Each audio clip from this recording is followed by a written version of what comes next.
Bonjour à toutes, bonjour à tous et bienvenue pour cette troisième édition de Demain l'entreprise. Alors, aujourd'hui, on va faire une émission un peu spéciale. Ce sera une émission, j'ai envie de dire, 100% Martinique, puisque effectivement, mes deux invités sont martiniquais et mes deux invités sont en Martinique. Alors, en direct de l'île aux Fleurs, aujourd'hui, j'accueille Victor-Alex Anaclet et Willen Léger. Alors, tous deux sont entrepreneurs, tous deux sont également accompagnants d'entrepreneurs, chacun dans sa voie, j'ai envie de dire, chacun dans sa couleur et dans sa manière. Et on va voir aujourd'hui comment est-ce que ils vivent tous deux ces temps finalement de transition, et on va voir comment ça se passe pour eux-mêmes, pour leur business au singulier ou au pluriel d'ailleurs. Et puis on va voir surtout comment ça se passe pour les entrepreneurs qui les accompagnent et quels sont leurs espoirs, leurs attentes ou peut-être même leurs craintes sur l'avenir, puisque on l'a dit, nous sommes en pleine bifurcation. Les prospectivistes comme Marc Alevi parlent de grande bifurcation, et les historiens, les sociologues, les anthropologues se mettent d'accord pour se dire que nous sommes à la confluence d'une série de fins de cycle. Donc, nouvelle ère, nouvelle civilisation, nouvelle génération, les trois en même temps, ça donne les choses assez sympas que l'on vit aujourd'hui. Et on va parler donc de demain, l'entreprise de demain. Je commence aujourd'hui avec Victor-Alex Anaclet. Bonjour Victor-Alex. Alors, bonjour Victor. Bonjour, bonjour Roméo, comment vas-tu? Ça va très très bien et toi? Eh ben, je vais très très bien. Je vais très très bien, il fait beau. Nous sommes, je suis dans le sud de la Martinique, au Marin, donc Ah, pas loin de la plage. Donc c'est vraiment, voilà, je vais très très bien. Très très excellent, bien. excellent. Victor Alex, alors je te retourne la question. Comment est-ce que tu as vécu? Comment vont tes business, ou comment va ton business? Comment est-ce que tu as vécu surtout le premier semestre 2020? Euh, c'est assez paradoxal, en fait, je veux dire. Donc c'est vrai que les choses avaient bien démarré. On était sur une belle rampe de lancement. C'était vraiment, voilà, il y avait de belles perspectives. Et bien entendu, est arrivé le mois de mars. Il a fallu revoir des stratégies. Mais je dois avouer que ce mois de mars et bien sûr les mois qui ont suivi ont beaucoup aidé à une certaine réflexion, ont beaucoup aidé aussi à repenser de nouvelles stratégies. Donc, je dois dire que, aussi bizarre que ça puisse paraître, eh bien, c'est plus bénéfique pour moi, en tout cas en sorte de business, que ça l'aurait pu penser. Voilà. Est-ce que, est-ce Donc, que, est-ce que du coup, tu as, est-ce que tu as, je veux dire concrètement, est-ce que tu as remarqué une augmentation de ton chiffre d'affaires, de ton volume d'affaires? Est-ce que tu as plus de clients? Est-ce qu'on a plus fait appel à toi, et pour quel motif exactement? Alors aujourd'hui, ce qui est intéressant, c'est qu'il y a une certaine stabilité qui s'est opérée. Alors bien entendu, j'ai eu plus d'appels parce que tu sais ce qui se passe en ce moment, eh bien il y a des émotions, les gens ont peur, les gens ont un peu peur du lendemain, etc. Donc en fait, des interventions pour rassurer les personnes, des interventions aussi pour mettre en place de nouveaux cadres, évidemment. Alors bien entendu, eh bien il fallait continuer à former, continuer à coacher des personnes, donc ça s'est beaucoup fait en ligne aussi. Donc il y a une Mhm. démarche intéressante en ce sens où il y a un changement de paradigme qui s'est opéré. Alors bien entendu, ça a été un peu compliqué au départ parce qu'il fallait quand même prendre, bien accuser ce qui arrivait, mais rapidement, tu sais, l'être humain est résilient, nous sommes résilients. Donc quand il faut continuer à faire avancer les choses, eh bien on cherche une nouvelle stratégie pour que ça fonctionne. Donc je dois avouer que maintenant avec les partenaires avec qui je travaille, j'ai un partenaire par exemple qui a fait 100% de son chiffre d'affaires. Là, il a atteint déjà le chiffre d'affaires qu'il a réalisé en 2019. Il l'a réalisé entre février et mai dans le confinement. C'est extraordinaire, tu vois. D'accord. Donc oui, c'était de belles opportunités en tout cas qui étaient à saisir. Donc le confinement, enfin en tout cas en ce qui me concerne, n'a pas que du bon. À pas porter le masque, mais ça c'est autre chose. Effectivement. Mais alors, justement, alors, du coup, maintenant, comment vont tes clients et pour les personnes qui ne te connaissent pas, quel type, justement, d'entreprise et d'entrepreneurs est-ce que tu accompagnes? Alors, j'accompagne bien sûr les TPE et bien sûr les entreprises qui ont entre 10 et 30, voire 40 salariés pour les plus importantes pour le moment. D'accord? Je fais beaucoup de formations aussi en management, euh, bien entendu en processus, tout le processus commercial aussi, et tout ce qui a trait à la résolution de conflits. Alors, il faut savoir que pendant le confinement, j'étais beaucoup appelé, beaucoup pour du coaching aussi, pour aider les personnes à pouvoir traverser ce moment-là. Là, en ce moment, on est en train de programmer beaucoup de formations sur les transitions commerciales, parce que comment acheter des personnes dans le contexte actuel, ça c'est important. Mhm. Mhm. Et aussi, là où on a une forte demande, c'est au niveau du management. Comment on manage des personnes qui ont peur de leurs collègues, en fait, tu vois. Donc, juste avant, il y avait des bises qui se faisaient aux collègues, et tout d'un coup, eh bien, on n'a plus envie de dire bonjour, on n'a plus envie. Alors, il y a ceux qui disaient pas bonjour avant, donc ça arrange parce que ça fonctionne, mais il y a d'autres aussi qui sont dans des états extrêmement compliqués.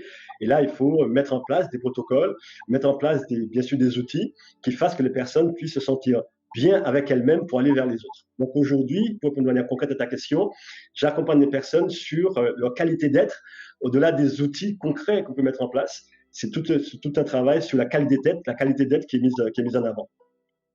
Et comment se porte, quel regard tu as sur le secteur? Toi, tu interviens pour l'instant essentiellement en Martinique.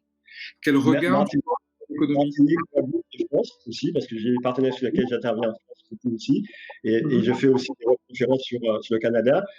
Mhm. Alors, la Martinique, c'est un peu compliqué, je dois dire. C'est que il est important de comprendre que ici, il y a un phénomène de proximité qui est très prégnant. Donc, l'idée, c'est là où c'est difficile, c'est que comment faire penser aux personnes qu'il est important d'avoir plus confiance en eux et que c'est le manque de confiance qui crée la peur le plus souvent, même si la peur elle est présente. Donc c'est tout le travail aujourd'hui qui est à faire, en tout cas en ce qui me concerne. J'ai eu l'occasion de faire quelques interventions en live pour le CNFPT sur les émotions. C'est effectivement cela, c'est comment faire que les personnes puissent vivre leurs émotions pleinement, parce que souvent les personnes sont en rejet de leurs émotions, ne l'acceptent pas, et c'est notre acceptation de l'émotion, de ce qu'on vit sur le moment, eh bien, crée de la peur, crée de la frustration, crée eh bien, cette psychose qui rend les relations difficiles et qui rend l'interrelation au travail compliquée. Mais Victor Alex, pendant des années, est-ce qu'on n'a pas dit justement aux collaborateurs de laisser leurs problèmes à la porte de l'entreprise, de laisser leurs problèmes et donc leurs émotions à la porte du bureau, à la porte de l'établissement, pour les personnes, pour les agents publics. Et aujourd'hui, on en est à devoir finalement les accompagner à gérer leurs émotions. Est-ce qu'on ne s'est pas un peu planté finalement ces 30 dernières années? Je pense qu'on s'est planté, mais par ignorance, simplement. Je dirais qu'aujourd'hui, quand on voit le mot émotion, quand on le voit dans son étymologie, qui veut dire émovelere, qui veut dire émotion, ça veut dire mouvement hors de soi. Donc, le fait de dire aux gens de gérer leurs émotions, c'est pas leur donner une compréhension significative de ce qu'est l'émotion. Je pense qu'aujourd'hui, le contexte actuel montre que l'émotion, c'est une manière qu'a notre corps de s'exprimer. C'est mettre ce qui se passe à l'intérieur de nous, à l'extérieur de nous. Et du moment où on met à l'extérieur de nous ce qui est à l'intérieur, on peut mieux entrer en relation avec. Donc, on peut mieux interagir avec. Et si on peut l'identifier, on peut y amener des ressources qui créent le changement. Et je pense que le changement réel qu'il y a avec tout ce qui s'est passé et tout ce qui se passe, c'est la capacité qui est donnée maintenant aux structures et aux personnes de prendre conscience que l'émotion veut dire quelque chose et on peut pas vivre sans, on peut pas la tuer, c'est pas possible. Et si on la comprend, on l'identifie, ça facilite la relation parce que ça facilite surtout la relation à nous-mêmes. C'est ça qui est important. Alors, Victor Alex, on est en train de parler de choses finalement très très humaines. D'un point de vue maintenant peut-être un peu plus extérieur, un peu plus technique. Qu'est-ce qu'il faut attendre dans ces prochains mois, voire en prochaines années? Qu'est-ce qui nous attend? Qu'est-ce qui attend les entrepreneurs? Où est-ce qu'il faudra qu'ils soient présents? Alors, si je réponds à ça, Roméo, ça veut dire que chez moi, là, au bureau ici, j'ai une boule de cristal et on s'est déjà rencontrés, tu sais bien que j'ai pas la boule de cristal, ok. Cependant, ce que j'ai envie de dire, c'est que, en tout cas, en ce qui me concerne, c'est une vraie opportunité que chacun de nous avons, mais une opportunité non pas pour développer du business, parce que de toute façon, dans, dans toutes les crises, qu'elles soient sanitaires, qu'elles soient humaines, qu'elles soient les guerres sociales, il y a forcément eu des crises qui ont créé des opportunités. Donc, il va y avoir des opportunités, ça c'est tout à fait certain. Cependant, cette crise sanitaire, eh bien, elle a fait une chose qui était fondamentale, elle nous a coupés les uns des autres, parce qu'on ne peut plus avoir des interactions avec les autres, on ne peut plus les approcher. Alors que les guerres, les choses comme ça, bon, on était toujours en interaction, on pouvait rester ensemble, on pouvait se créer une chaleur. Hmm. Je pense que le changement qu'on va avoir aujourd'hui, c'est un autre regard qui va y avoir sur l'autre et sur nous-mêmes. On est en train de se rendre compte finalement, on ne peut pas vivre sans l'autre, on ne peut pas vivre sans les interactions, et que ces interactions-là sont extrêmement importantes pour notre équilibre. Parce que, pourquoi je le dis? Parce qu'aujourd'hui, ils sont en train de promettre aux personnes d'avoir des contraventions s'ils font des bisous. De promettre des contraventions s'ils restent tout le temps ensemble. Alors que tout montre qu'on n'a plus le droit de le faire. Donc aujourd'hui, on est en train de se rendre compte qu'on a besoin de l'autre et qu'on est tous de manière interreliés. Et ce qui va se passer pour demain, eh bien, de mon point de vue en tout cas, et je ne suis pas économiste, je ne suis pas tout ça, mais de ce que je ressens, c'est la capacité que l'on a d'être beaucoup plus proche de l'autre, parce qu'on sera beaucoup plus proche de nous, on va mieux se comprendre, on va mieux comprendre ce qui se passe à l'intérieur de nous. Et si on se comprend ce qui se passe à l'intérieur de nous, on va mieux en interaction avec les autres. Et du coup, il va se passer quoi? Il va se passer que nous allons avoir des entreprises beaucoup plus humaines. Tout simplement parce qu'aujourd'hui, le fait d'être centré sur le marketing, sur la comptabilité, sur toute la partie stratégique, on avait tendance à occulter la partie humaine. Je le disais à l'instant, bien qu'il fallait laisser ses problèmes à la maison et rentrer au travail libéré de ses problèmes. C'est pas possible aujourd'hui. Et ça n'a jamais été possible, ce qui crée de la frustration. Donc, avec ce qui se passe aujourd'hui, eh bien, on remet l'humain au centre de tout, au centre du système, et l'humain au centre du système va donner de la valeur, et l'entreprise aura une valeur beaucoup plus humaine, donc ça beaucoup plus accueillante, beaucoup plus apprenante. Et cet apprentissage eh bien, fera que, eh bien, avec le temps, il y aura plus de bien-être, plus de compréhension, plus, allez, n'ayons pas peur des mots, je sais que ça peut choquer quelques-uns, mais je n'ai pas peur de le dire, plus d'amour entre les personnes, parce que c'est ce qu'on vit aujourd'hui. Alors, Victor Alex, le plus d'amour entre les personnes, j'entends. C'est forcément un discours qui, qui m'intéresse et qui résonne en moi. Maintenant, comme j'aime bien poser cette question-là, qu'est-ce qu'il faut commencer à faire et qu'est-ce qu'il faut arrêter de faire quand on est un entrepreneur? Si tu dois parler à un entrepreneur qui est déjà entrepreneur, quelqu'un qui est déjà sur le marché, qu'est-ce qu'il doit arrêter de faire? Aujourd'hui, un entrepreneur, s'il veut, là, et ce que je dis à mes entrepreneurs, la première chose, c'est quel est ton projet sur les 5 à 10 prochaines années? Première chose. C'est quoi ton projet? Quel est ton projet? Parce que là, il faut considérer que ce qui se passe aujourd'hui, c'est le premier jour du reste des 5 à 10 prochaines années que tu auras à vivre. Tout dépend de l'âge qu'il aura. S'il a 30 ans, c'est 30 ans. S'il a 50 ans, c'est 20 ans. S'il a 20 ans, c'est les 40 prochaines années. OK? Quel est ton projet? Donc, tu ne peux plus aujourd'hui, et je leur dis, tu ne peux plus penser ton business comme tu le pensais il y a 6 mois. C'est fini. D'accord?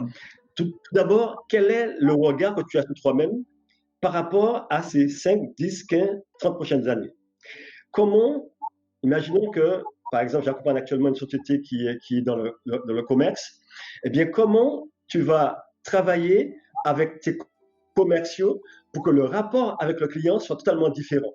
Qu'on ne soit plus dans un rapport qui soit en train de chercher à faire du profit absolument. Quelle est la qualité de service que tu vas déployer pour que ce client que tu as puisse avoir envie de revenir travailler avec toi par la suite? Parce que on est d'accord pour dire que juste avant, on était dans une recherche du profit. Ça ne va pas changer. Mais comment tu vas développer ta qualité d'être pour que ton entreprise soit porteuse d'un message humain? C'est ça aujourd'hui qu'il faut. quel est le message que tu veux que ton entreprise porte. Et de plus en plus, alors bien entendu, mon discours, il est entendu, parce que pour l'instant, bien, les gens ont encore un peu la peur. Ils sont plus en train de chercher à colmater les quelques brèches qui restent pour faire du business.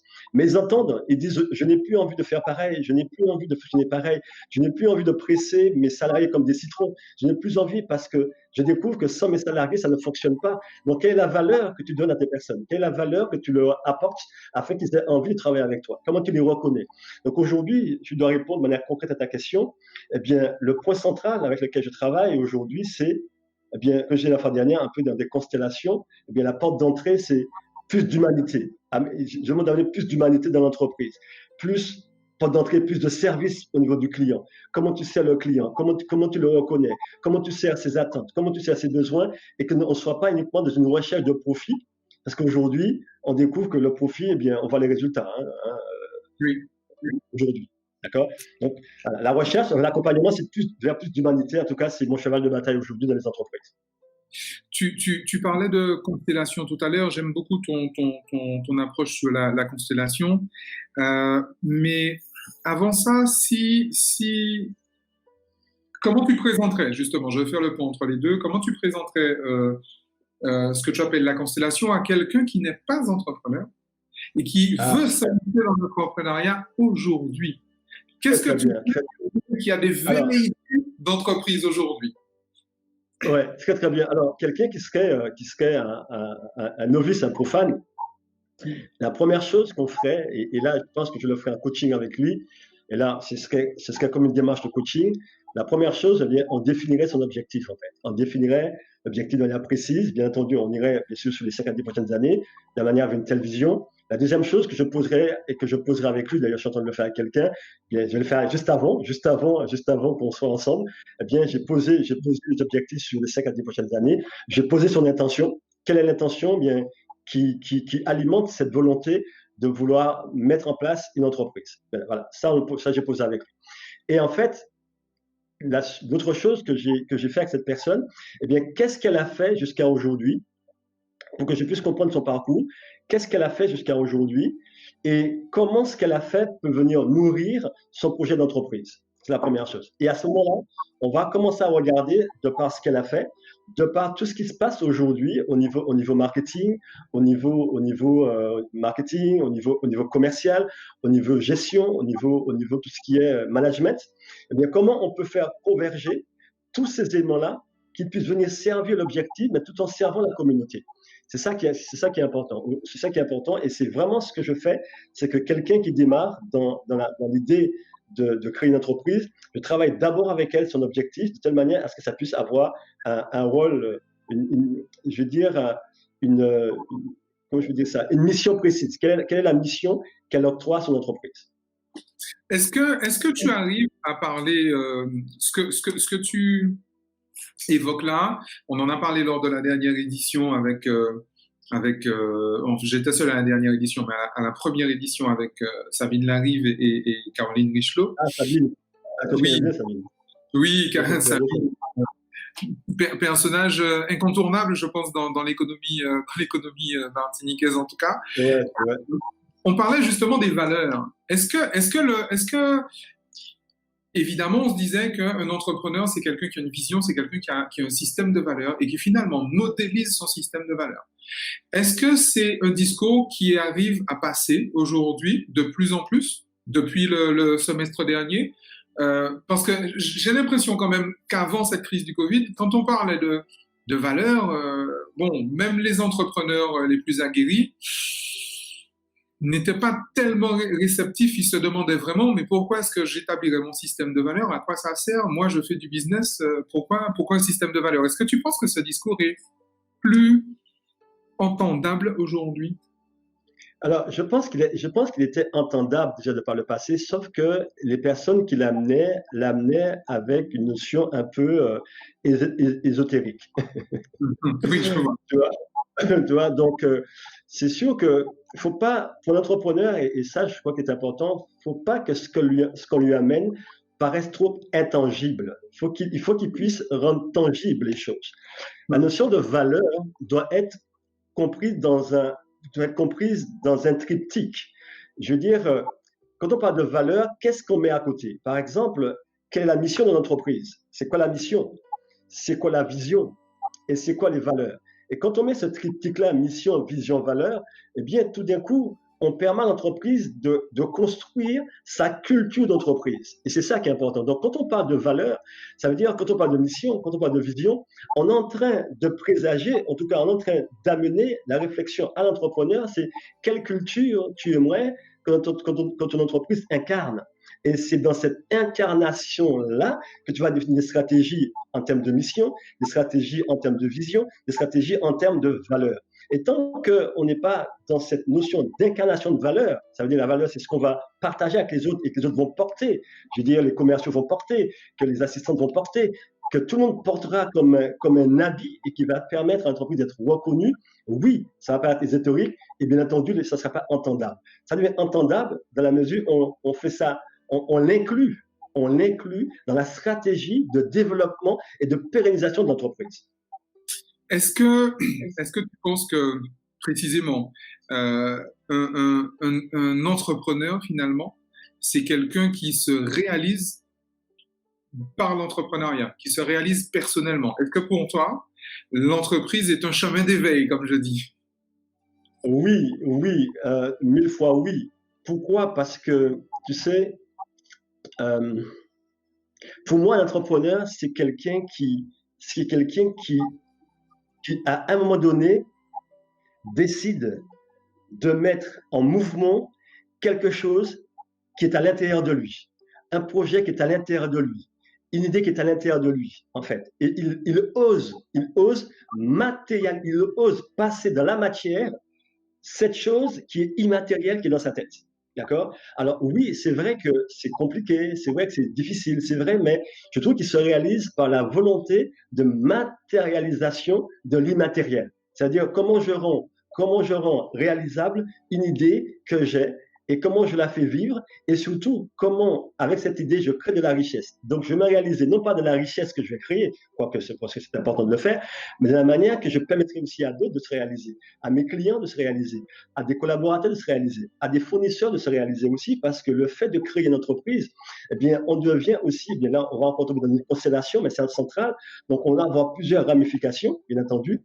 En tant qu'entrepreneur, j'ai des clients, j'ai des collaborateurs, j'ai des fournisseurs, d'accord, j'ai de la famille, et donc le fait de créer me permet en même temps d'avoir ce phénomène d'onde de choc qui va aller au-delà même de ce que je crée. Donc oui, 3 fois oui, qui se réalise dans cette forme de matérialisation, bien évidemment. Quels sont tes espoirs mais aussi tes craintes, finalement, pour demain? Qu'est-ce qui pourrait faire que ça ne fonctionne pas? Pardon?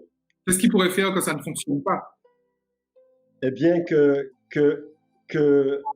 il y ait un astéroïde qui touche la Terre et que l'être humain disparaisse.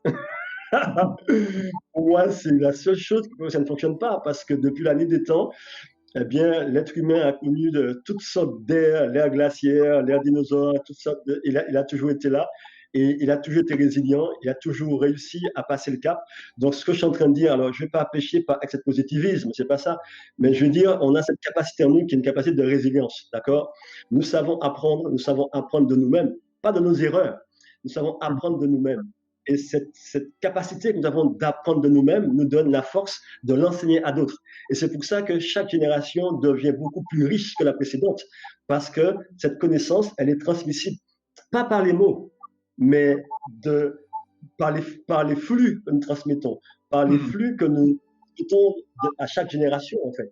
Donc, au-delà des mots, notre capacité, je veux dire, ce qui s'est passé pendant ce semestre, eh bien, chacun a vécu des choses, eh bien, toutes les générations qui vont venir vont recevoir un héritage inconscient. Eh bien, cette capacité qui sera de pouvoir se voir autrement et d'être beaucoup plus humain dans la relation, parce que dans leur mémoire, sera inscrite qu'à un moment donné, eh bien, il a fallu qu'on soit séparés parce qu'il y avait un événement qui nous empêchait de l'être. Donc oui, je crois dans cet espoir, parce qu'au-delà de nous-mêmes, la transmission se fait transgénérationnellement, sans entrer dans trop compliqué. Je suis presque en train de regretter de ne pas avoir prévu toute l'émission avec toi, mais je pense qu'on se retrouvera, on se reparlera, mais je vais terminer par justement ce changement d'ère. Nous sommes passés de l'ère de l'information, de l'ère industrielle à l'ère de l'information. J'imagine que toi, tu y es entré. Est-ce que tous tes clients y sont entrés? Est-ce que tous les entrepreneurs antillais-guyanais y sont entrés? Non, non, c'est trop récent. L'ère de l'information, là, on est là, je veux dire, on était dedans déjà depuis quelque temps, mais tu sais comment ça fonctionne. Tu sais, quand ça arrive, on est toujours un petit peu, comme disent les Québécois, un peu gêné parce que ça nous oblige à changer de comportement, à changer notre façon de voir. Et puis, et tout d'un coup, eh bien, un événement qui nous oblige à stopper net et à voir les choses. Donc oui, c'est vrai que l'événement tel qu'il est vécu aujourd'hui nous oblige à redoubler d'efforts parce que si on ne fait pas ça, on est un peu largué. Donc c'est vrai.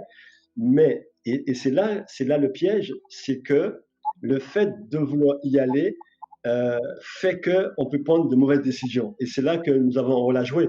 C'est de pouvoir aider les personnes, justement, comme on a déjà fait le parcours, c'est notre métier, et de permettre aux personnes, oui, c'est le moment, attention, si on veut que cela dure, on a besoin de le faire de manière méthodique, de manière stratégique, et c'est là tout le travail que les accompagnants que nous sommes devons opérer avec les personnes pour que le changement soit durable. Parce que là, oui, il y aura du changement, il va être pour certains un peu en surface, pour d'autres un peu plus en profondeur, mais ceux qui l'auront perçu, je veux dire, dans leur qualité d'être, en termes de changement de paradigme, fera que c'est une transmission qui est intéressante, je pense. Tu as toi-même en ce moment des entrepreneurs qui résistent au digital, qui résistent aux réseaux sociaux, à Internet. Tu as des personnes qui sont un peu réticentes. Oui, ils sont réticents parce que, bien, c'est pas leur. Alors bon, ceux qui sont réticents, ils ont pas 30 ans, tu es d'accord avec moi. Donc, ils ont un peu la barbe un petit peu comme la mienne. Donc, Pourquoi pas tu n'es pas c'est- réticent? voilà, ils sont d'une autre génération. Donc, forcément, cette génération, même si elle a envie d'y aller, la résistance, elle n'est pas tant dans le processus, mais elle est tant dans la capacité à savoir faire. Donc, en fait, c'est une incapacité à savoir faire, c'est une capacité de technique, c'est un manque d'apprentissage. Donc, dans l'idée, ils veulent, mais ils ne sont pas outillés intellectuellement pour savoir faire. Donc, c'est vrai que c'est des gens qu'il faut accompagner autrement que des personnes qui sont déjà outillées intellectuellement parce que c'est leur mode. Voilà. En fait, aujourd'hui, la résistance, elle n'est pas tant dans l'outil, mais dans la capacité de ces personnes-là à savoir faire, à savoir réaliser ces changements paradigmiques qu'il y a au niveau de l'information et de tout ce qui se passe aujourd'hui. Et à ton sens, c'est de toute façon un virage qu'il faudra prendre. Que risque un entrepreneur s'il ne prend pas ce virage? Eh bien, ce sont les mêmes. Eh bien, si tu veux faire, j'aime bien ton sourire quand tu poses la question, mais tu sais,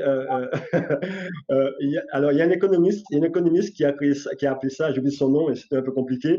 Eh bien, il a appelé ça l'évolution destructrice, en fait. Et chaque évolution est une destruction de toute façon. Donc, nous l'avons vu pour le nucléaire qui a enlevé les usines à charbon. Donc, toutes les évolutions ont changé. Le fait qu'il n'y a plus de carrosses, il n'y a plus de chevaux, sauf qu'ils sont dans les moteurs aujourd'hui. On a vu que le câble, et on a vu comment le numérique a fait que Kodak qui avait 150 ans, a coulé. Donc, ça veut dire quoi aujourd'hui? Qui refuserait de prendre le changement tel qu'il est. Donc, et j'aime bien la phrase de Victor Hugo qui dit on ne peut pas arrêter des idées ou une énergie ou le temps qui est venu. C'est pas possible. Donc, quand les choses sont là, on a beau résister, on ne résiste pas à un changement paradigmique. C'est pas possible. Parce que c'est pas nous qui sommes le changement. Le changement s'opère de toute façon. C'est l'évolution du système. Donc, on doit s'adapter. Et si on ne s'adapte pas, eh bien, c'est comme dans tout, le changement va nous balayer. Les gens qui ont résisté à l'informatique, et puis ils sont à l'âge de pierre, ils sont disparus. C'est vrai, c'est vrai. J'aime bien la façon finalement, j'ai envie de dire douce que tu as de l'amener, parce que je suis un petit peu plus radical dans mes propos. En tout cas, Victor Alex, merci infiniment pour cet entretien que tu nous as accordé sur ton temps opérationnel. Merci vraiment beaucoup. Comme je t'ai dit, nous allons de toute façon nous revoir. Nous allons nous revoir, bien évidemment. Nous allons nous revoir forcément, mais nous allons effectivement nous revoir en ligne. Et un dernier mot, si les personnes qui nous écoutent veulent te contacter, où est-ce qu'on te trouve? Alors, tu nous as dit que tu es au Marin, dans le sud de la Martinique, mais les entrepreneurs qui sont dans le GR, qui voudraient travailler avec toi, comment ils font? En fait, la raison simple, là, bientôt, il y aura un site internet qui va s'appeler victoralexanaclé.com. Donc, ils pourront me trouver sur le net. Les personnes qui veulent, bien, peuvent me contacter sur mon profil Facebook en message privé, s'ils le veulent. Mais aussi, bien, j'ai une page qui s'appelle Pensée Gagnant. Là aussi, bien, il y a pas mal d'informations qui est diffusée et donc les gens peuvent vraiment me contacter là-dessus. Et c'est avec beaucoup de plaisir et par mail à victoralex.anaclé, yahoo@, victoralex.anaclé, @yahoo.fr, enfin, tu as compris. Et voilà, donc ce sera avec beaucoup de plaisir. Mais en tout cas, Roméo, mille merci. J'ai toujours beaucoup de plaisir à passer ce moment-là avec toi. Et surtout quand on parle de ces sujets aussi passionnants, eh bien, en tout cas, je te rends hommage de m'avoir convié à partager ça avec toi. C'est un plaisir. Plaisir partagé, Victor Alex. Merci encore. Excellente continuation à toi et à très bientôt. À très bientôt. Nous poursuivons donc la deuxième partie de cette troisième édition de Demain l'entreprise. Et comme prévu, j'accueille un ovni.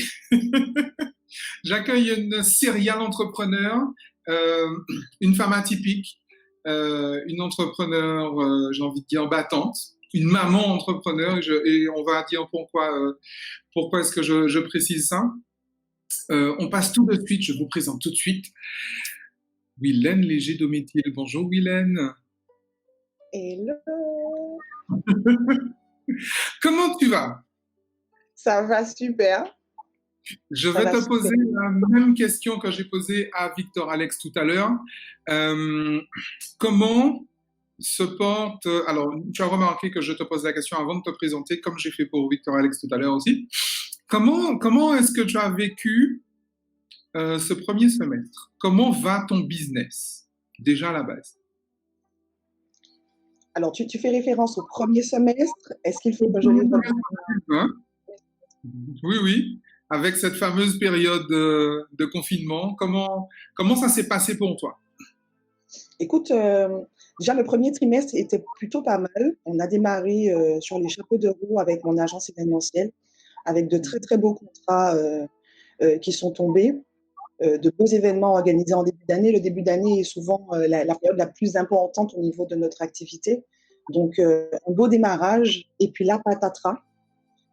Mars arrive, c'est la loi des séries, on a des annulations à l'appel, pas des reports, des annulations parce qu'on ne sait pas justement de quoi il fait cet avenir, donc on a eu beaucoup d'annulations. Et puis du coup, j'ai envie de te dire que tu restes le prendre pour arrêter quoi. Tu patientes, il n'y a rien à faire, on n'a aucune visibilité sur rien, donc il fallait prendre les choses comme elles venaient. J'ai eu la chance d'avoir une activité associative assez intense. Donc, au-delà du business, je me suis occupée pendant ce temps de confinement avec l'association Business Mam. Je me suis formée également. Donc, j'ai envie de te dire, je ne décorale pas le business de mon évolution personnelle. Donc, je fais un mélange de tout. Je ne sais pas si je réponds véritablement à ta question, mais pour moi, c'est un tout parce qu'en fait, pendant ce temps de pause forcée, j'ai eu à me former pour développer d'autres compétences qui m'ont pas mal passionnée pendant le confinement. Et puis j'ai eu un très, très beau contrat. À la deuxième semaine, je crois. Deuxième semaine, j'ai eu un très, très beau contrat qui m'a vachement plu. Et du coup, qui m'a occupée aussi pendant ce temps de confinement. J'ai envie de dire un contrat improbable, alors que tout le business est censé péricliter. J'ai eu un contrat qui m'a maintenue à flot. Alors, c'était pas quelque chose de très, très gros, mais en tout cas, suffisamment intéressant et pour que, voilà, qu'au niveau de mon énergie, eh ben, ce soit là, au niveau de ma motivation aussi, ce soit là. Et puis, un gros développement personnel aussi pendant ce temps-là, qui a fait que j'ai vécu ce premier semestre-là comme une renaissance. Comme une renaissance, en réalité. Une renaissance, alors c'est... Un temps de pause nécessaire, on a un peu cycloné mon champ comme ça, professionnel, parce que j'étais dans une espèce de dynamique, de routine. Et même cette routine-là ne me satisfait pas tant que ça, en vérité.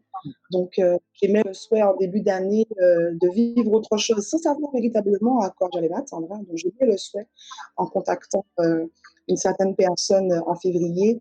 J'aimais le souhait de vivre autre chose, de passer à un niveau supérieur.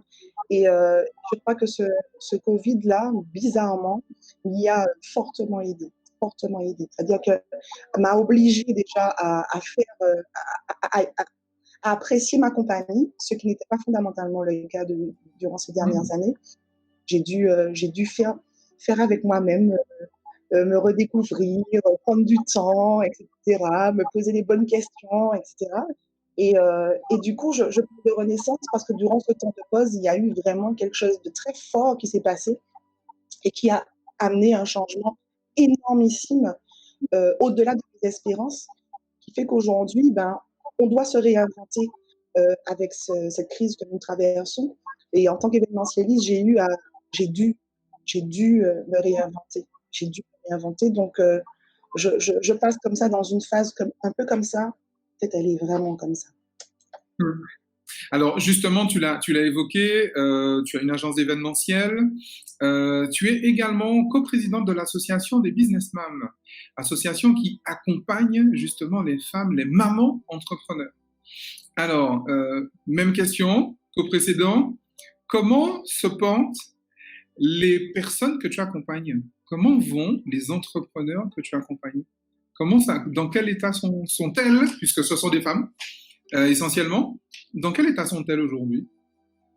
Eh bien, durant le confinement, nous avons organisé une série de séminaires avec des personnes de l'autre bord. C'est-à-dire que l'idée, c'était vraiment d'apporter l'énergie de l'extérieur. Étant confinés, on a pris l'énergie de l'extérieur pour la ramener à l'intérieur, pour redonner de la force et du courage à nos adhérentes, mais plus généralement aux femmes, parce qu'on a ouvert nos sessions à toutes les femmes. Comment elles vont? Je crois que c'est un moment de solitude assez puissant qu'elles ont vécu et qu'on a toutes vécu. Et en même temps, la volonté de ne pas, de rompre cette solitude-là à travers justement le réseau business. Donc, on a pris constamment les nouvelles des unes et des autres. On a la chance au sein du réseau d'avoir des super coachs. Donc, elles se sont volontiers prêtées au jeu du coaching auprès des adhérentes pour justement les aider à imaginer le monde de demain, à mieux appréhender la situation qu'elle vivait. Donc voilà, au sein du réseau, les ressources étaient présentes, si tu veux, pour qu'on soit un peu plus soudés, un peu plus. Alors après, il y en a qui, bien évidemment, sont moins enclines à partager les souffrances, hein. Donc, même si on va vers elles, etc., il y a eu des moments quand même de grosses souffrances qui ont été évoqués par la suite, en off. Mais pour la plupart, pour la plupart, elles ont vraiment pris la force au sein du réseau pour avoir les conseils, parce qu'il y a eu au sein du réseau pas mal de meet-up et de webinaires autour de toute la dynamique administrative qu'il y avait pour pouvoir survivre, etc., prendre les subventions, tout ce qu'il y a à prendre pour pouvoir affronter ça. Et puis, comme je te dis, le soutien psychologique avec les coachs et la perspective pour la suite. Heureusement que ce réseau-là a en son sein autant de compétences diverses pour permettre justement aux unes et aux autres de pouvoir se reposer les unes sur les autres. Alors justement, Wilène, le temps que nous sommes en train de passer est un temps de grande bifurcation, si je reprends les termes du prospectiviste Noam Levy. C'est-à-dire que le temps d'avant, c'était le temps d'avant, comme dit la chanteuse, et le temps d'après sera bien différent. Il n'y aura pas de retour à la normale. Il n'y a pas de retour à avant. Donc, c'est véritablement un monde nouveau qui est en train de se construire. Quelle est ta vision, finalement, de ce monde pour une entrepreneure et pour une maman entrepreneur, qu'est-ce qu'elle doit savoir de ce monde qui arrive? Qu'est-ce qu'on doit attendre? Je crois que le monde qui nous attend est un monde qui devra et qui n'aura pas le choix de placer l'humain au centre de tout. Mhm. Le monde qui nous attend, c'est un monde où on devra faire preuve de solidarité, être, être dans la mutualisation. On devra faire réseau, on devra faire corps, qui nous plaît, qui nous parlait, en vérité. Mhm. Et qu'on vit quelque chose de tellement fort, tellement puissant, qui nous dépasse et qu'on ne peut prendre les ressources qu'à travers nous-mêmes. Et je crois que c'est ça qui nous attend. C'est une force à l'intérieur de nous-mêmes et pour pouvoir affronter justement ce qui va se passer dans ce monde d'après, on ne pourra le faire qu'ensemble. Alors, tu parlais justement tout à l'heure d'accompagnement. Le thème de cette émission, c'est justement l'accompagnement de l'entrepreneur. Tu as toi-même évoqué ton expérience de l'accompagnement. Je crois que tu t'es fait un peu secouer par un coach un peu bizarre. Tu t'es également fait accompagner par d'autres personnes. Tu disais aussi tout à l'heure qu'il y a des personnes, il y a des femmes, par exemple, au sein de l'association, qui sont peut-être un peu restées en retrait, qui, qui ont du mal peut-être à accepter cet accompagnement.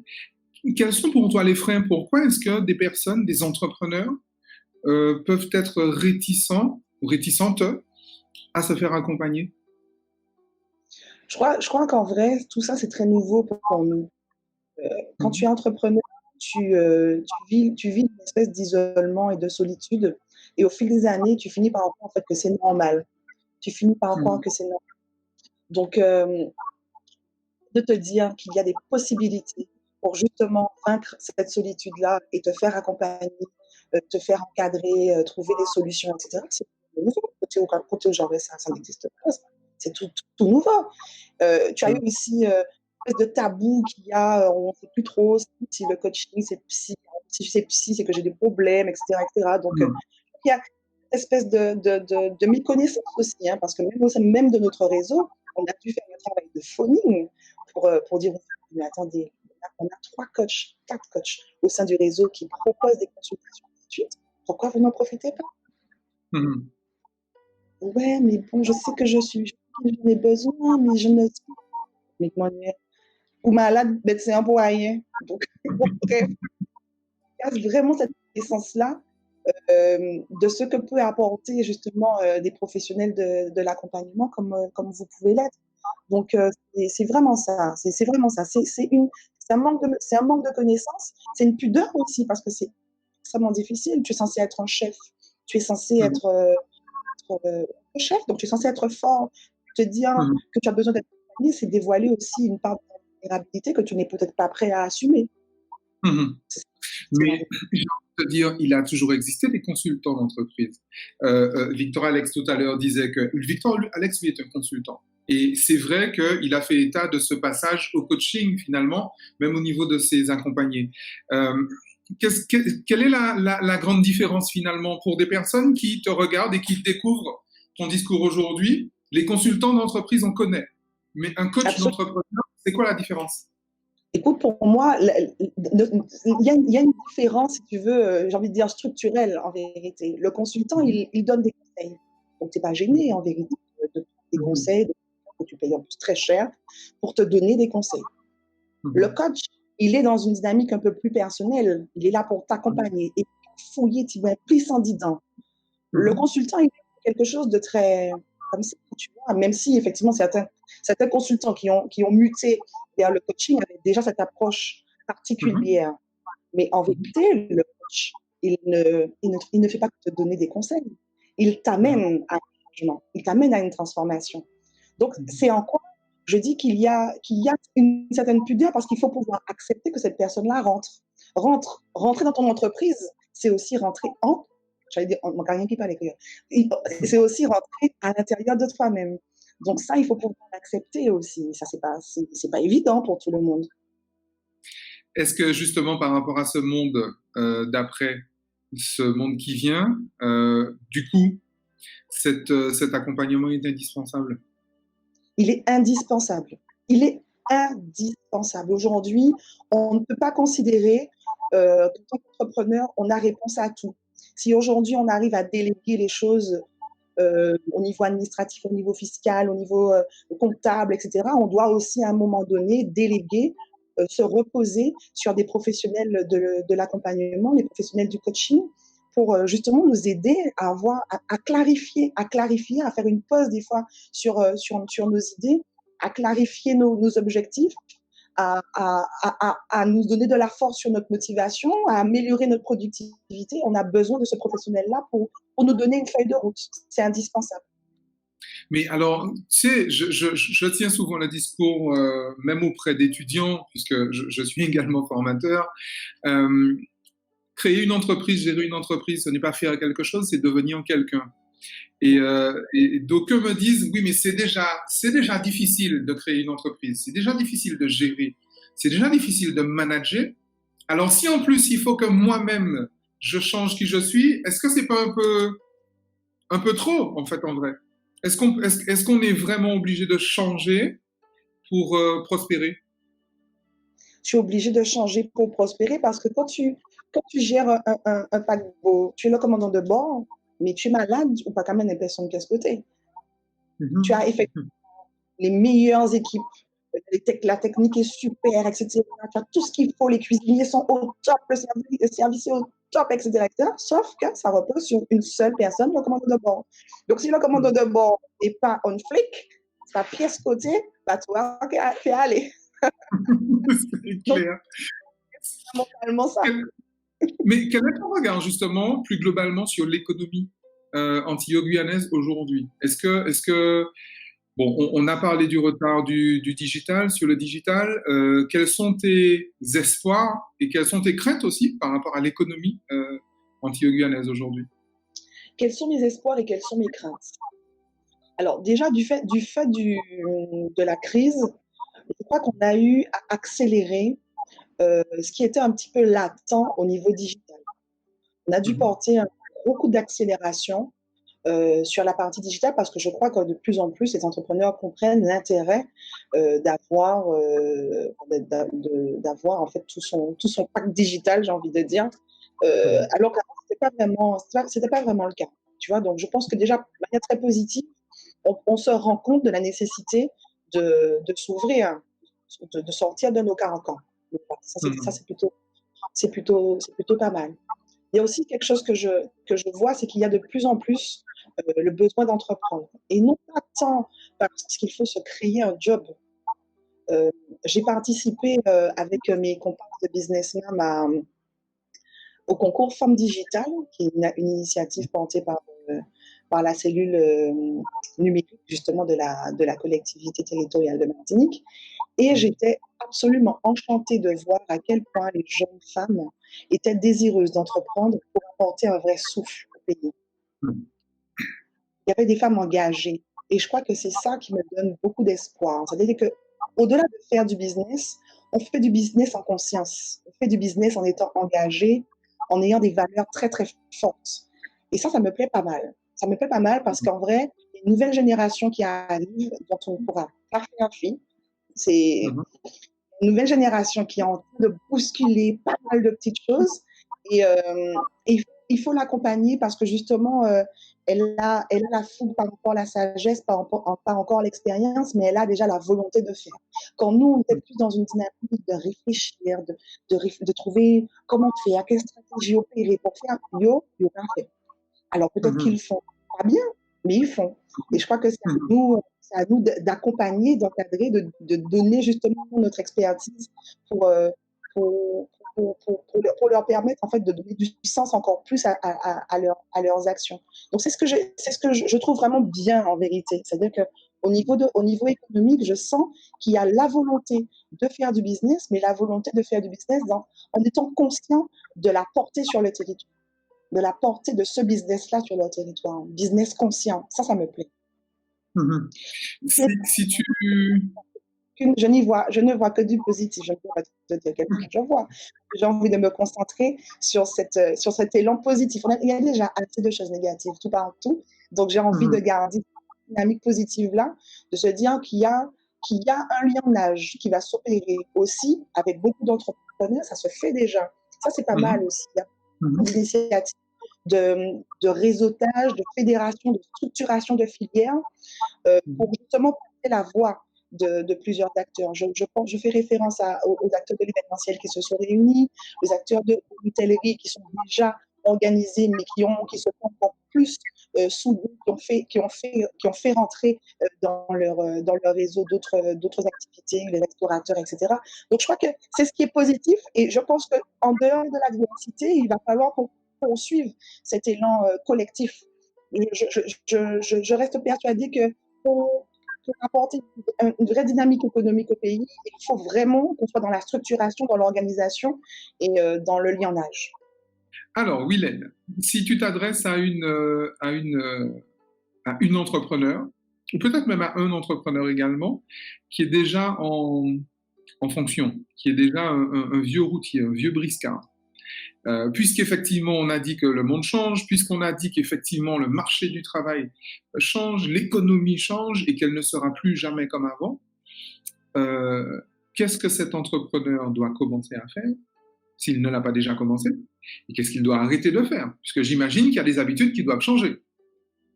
Qu'est-ce qu'on doit changer comme habitude? La première habitude à changer, ce serait déjà de prendre du temps pour soi. Mhm. Alors, ça peut être une phrase toute faite, mais qu'est-ce que c'est nécessaire? On est un entrepreneur vieux briscard de surcroît a une routine et souvent une mauvaise routine. On a souvent de mauvaises habitudes quand on est entrepreneur aguerri.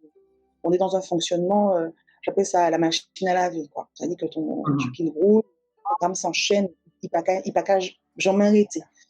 Mhm. En vérité, il faut qu'on apprenne à faire des pauses. Et puis, on en parlait au préalable. Commencer par, par chercher la ressource pour se rendre plus fort. Je crois Mhm. en vrai que c'est intrinsèquement lié au fait de faire une pause. Je ne le décorrèle pas en fait. C'est-à-dire que tu fais Mhm. une pause et tu te fais accompagner pour que cette pause-là ait un sens sur ton Mhm. avenir. Et puis, qu'est-ce que tu arrêtes de faire? Eh bien, écoute, je repense encore aux mauvaises habitudes. C'est que quand tu es entrepreneur, tu n'es pas seul. Souvent, tu as des salariés, tu as du personnel autour de toi, mais peut-être écouter aussi. Mhm. Il faut que tu écoutes aussi davantage ceux qui t'entourent et arrêter de croire que tu as la solution seule à tout. On a autour de soi souvent des ressources inexploitées. On, a dans, on est dans son schéma de pensée, on est le fort, on est le guide, on est le chef. Donc, on a les réponses à tout. Mon fonctionnement est plutôt collégial. Donc, c'est vrai que moi, j'encourage de toute façon beaucoup à s'entourer comme ça et à prendre la force auprès de ses équipes parce que le plus souvent, ils sont là aussi pour donner un gros ballon en fait. Et il y a des ressources qui sont, qui sont de vrais trésors. Donc, c'est top. Alors, si tu peux t'adresser maintenant à un jeune qui n'est pas encore entrepreneur, un primo arrivant sur le marché du travail et qui se dit, qui vient te voir, une jeune fille, 20 ans, 22 ans, école de commerce ou que sais-je encore, vient et dit, bon ben voilà, je veux entreprendre. Quelle serait ta recommandation première? Qu'est-ce qu'il faut qu'elle sache, cette jeune fille de 20 ans ou de 22 ans? Il faut qu'elle sache que notre limitation géographique n'est pas une limitation en vrai. Mhm. Qu'on peut être en Martinique, qu'on peut être ambitieux et que tout est possible en vérité. On peut être en Martinique, on peut être jeune et on peut être ambitieux. Notre, Mhm. notre passé, nos schémas de pensée, notre éducation nous ont amenés dans une direction, mais ma chère jeune, pas paix. S'il vous plaît, pas paix. Foutez à Ouais, dents. non, Tu penses vraiment qu'il y a un travail de déconditionnement par rapport à ça? que dis-tu? Tu penses vraiment qu'il y a un travail de déconditionnement finalement à faire? Parce que, je veux dire, à 22 ans, on sort des jupes de papa-maman et toi, tu viens dire que finalement, il faut déconstruire finalement cette éducation qui nous a peut-être un peu limités, des schémas qui nous ont peut-être un peu enfermés? Malheureusement, c'est indispensable. Je crois que pour un changement réel au pays, il faut vraiment qu'on déconstruise pour reconstruire. Le travail est déjà en train de se faire. Parce que cette génération-là, et tu me parles d'un jeune de 20, 22, 20, 23, on est quoi? C'est alpha. Eux, ils sont... Non? On est Z, on est Z. Les alphas C'est d'après. là, c'est ceux d'après. C'est à partir de 2011. Là, on est vraiment dans la génération Z, les millennials, comme on dit. Non, les alphas, c'est autre chose. Les alphas, c'est un autre cataclysme. On va en parler après. Mais en vérité, eux, ils sont quand même intéressants parce qu'on parle de déconstruction. J'ai même le sentiment que la déconstruction, elle est d'une autre nature. Nous, on a besoin davantage. Tu vois, les Y, putain, je sais, genre, que je connais. Tu vois. Oui. Y. La déconstruction, j'ai l'impression qu'elle est plus importante à notre niveau parce que les barrières mentales sont plus fortes. Eux, Oui. le fait d'avoir Internet, ça amène autre chose. Et c'est pour ça que je disais tout à l'heure qu'en vrai, ils ont besoin de nous pour apporter peut-être la structure, le cadre, l'expérience et la sagesse. Eux, ils sont déjà en train de fonctionner, ils y vont, même si, voilà, c'est peut-être pas bon, on y va. Donc, je vais lui dire de ne pas avoir peur, mais fondamentalement, en tant que millénium, s'il n'a pas peur. Et j'ai Oui. plus envie de dire, ben, en fait, reviens au pays. Parce que eux, ils sont aussi dans une dynamique de partir et de faire ailleurs et de donner leur force ailleurs. Donc, je vais leur dire à eux, entreprenez au pays, parce que entreprendre au pays permet aussi qu'on soit ambitieux, qu'on nourrir nos ambitions et qu'on soit bien au pays. Donc, c'est ça que je vais leur dire, parce que eux, ils sont déjà tellement devant qu'en vrai, ils n'ont pas besoin qu'on leur dise n'aie pas peur, parce qu'ils n'ont pas peur. Alors, C'est nous qui oui, c'est ont vrai. peur. Certainement. Et on va terminer là-dessus sur le fameux entreprendre au pays. Est-ce que tu penses précisément, puisque cette génération Z, c'est une génération qu'on ne force pas à faire ou à ne pas faire, c'est une génération à qui on donne envie de faire. Pour qu'ils fassent, il faut que ça fasse sens, il faut qu'ils en aient envie. Et c'est pas moi qui leur dirais le contraire. Est-ce que tu penses que les territoires sont suffisamment attractifs pour qu'un jeune Martiniquais qui a 22, 25, avec un bac plus je ne sais pas combien, qui a vu le monde, parce qu'au-delà du simple diplôme, je sais pas, il a peut-être vécu et étudié au Canada, en métropole bien sûr, pourquoi pas en Afrique, même en Chine, etc. Qu'est-ce qui va donner envie à un millénial qui a vu le monde, qui est hyper ouvert sur le monde, qu'est-ce qui va lui donner envie de rentrer dans ce que ma mère appelait tisant droit, l'esprit? Qu'est-ce qui va lui donner envie de rentrer au pays, en fait? Tu sais, s'il ne rentre pas, le territoire ne sera jamais attractif. C'est-à-dire que si on ne le fait pas, on va encore se poser la question du pourquoi il faille qu'il rentre. Il faut qu'il rentre. On est dans un... C'est comme si tu me dis, en temps de guerre, ben, qu'est-ce qu'on fait pour... Il faut redonner de l'élan à l'économie. Ben, donc, ben, allons prendre notre pelle, allons reconstruire. On a besoin justement de cet élan. On a besoin de gens qui y croient, en vérité. C'est-à-dire qu'on ne vend pas du rêve en Martinique. On ne dit pas, venez, c'est idyllique, le territoire est attractif, fiscalité exceptionnelle, les politiques aux petites unions. On ne dit pas ça. On dit que tu aimes ton pays, tu es foncièrement martiniquais, alors viens le construire avec nous. C'est ça qu'on dit. Et je crois que nous, en plus, on est une petite génération de Y qui œuvront déjà. On est déjà dans cette dynamique-là. Moi, j'ai ouvert ma société, j'avais 23 ans. Je suis sortie de la France pour venir en Martinique pour entreprendre. Dans cette dynamique, pour participer à la construction de ce que j'appelle Walt Disney. Parce qu'en vrai, la Martinique, une fois que tout le monde rentre, une fois que tout le monde est conscient, une fois que tout le monde a cette énergie-là, en vrai, la Martinique, c'est Walt Disney. Donc, la Chine, les États-Unis, le Canada, ça ou mais tu es en Martinique, tu es chez toi, tu es avec les tiens, avec tout ce que ça comporte aussi de force d'être au pays. Et puis aujourd'hui, avec les réseaux sociaux, avec Internet, tu es en Martinique, mais tu es dans le monde. Tu as beaucoup de Martiniquais qui sont au pays et qui travaillent avec des Chinois, avec des Africains, qui voyagent. La Martinique, c'est leur pied-à-terre, c'est leur dortoir, mais il y a sillonner le monde. Donc aujourd'hui, ce n'est plus un frein de se dire que il faut que je sois il faut que je sois à l'autre bord pour pouvoir développer un business. Avec Internet aujourd'hui, tu peux être, et tu es, et plus, Roméo, je m'adresse à toi, tu es encore plus dans cette dynamique-là de dire que tu peux être n'importe où dans le monde, à partir du moment où tu t'y sens bien, et puis tu cartonnes ton business. Et moi, c'est Bien. ça, en fait, que je veux au pays. Je veux pas leur, on veut pas leur vendre du rêve aux jeunes. De toute façon, ils sont bien conscients que on n'a pas de rêve à leur vendre. Alors, par contre, il faut être patient et puis il faut être courageux. Parce qu'effectivement, on est au démarrage du parc d'attractions. Il n'y a pas encore tout. On a besoin de leur force, de leur jeunesse et de leur énergie pour construire.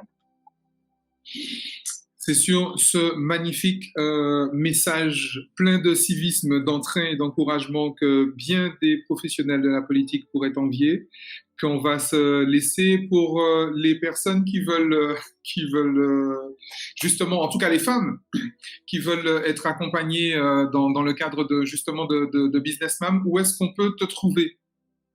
Alors, Business Mom, c'est un réseau de mamans chefs d'entreprise qui existe depuis 4 ans. L'accompagnement se fait entre nous-mêmes. C'est-à-dire qu'on a la chance d'avoir à l'intérieur de notre réseau des femmes exceptionnelles, des talents, des avocates, des experts comptables, des coachs sportifs, des nutritionnistes. Bref, on a des coachs en développement personnel, des coachs en toute bagaille. On a des meufs qui sont de vrais talents et de vrais trésors. Et pareil, rentrer dans Business Mom, c'est aussi avoir envie de partager son expertise avec les autres, de faire profiter aux autres de son talent. Donc voilà, on est présente sur les réseaux sociaux, puisqu'on a parmi notre bureau, enfin parmi les coprésidentes, on a Linda Miranda et Marie qui sont des experts de la communication et de la communication digitale. Donc on est très présente sur les réseaux sociaux. Donc voilà, on est présente Business Mom, réseau des mamans chefs d'entreprise en Martinique. On est présente. Et en ce qui me concerne, ben je suis avec mon équipe d'Arôme Créole aussi présente sur les réseaux sociaux. Donc, si on veut échanger avec moi, ce sera avec grand plaisir. Wilène Léger-Domitil, merci pour cet agréable moment, comme disait l'autre. Au plaisir de te croiser dans l'un de ces fameux événements. Aïe, aïe.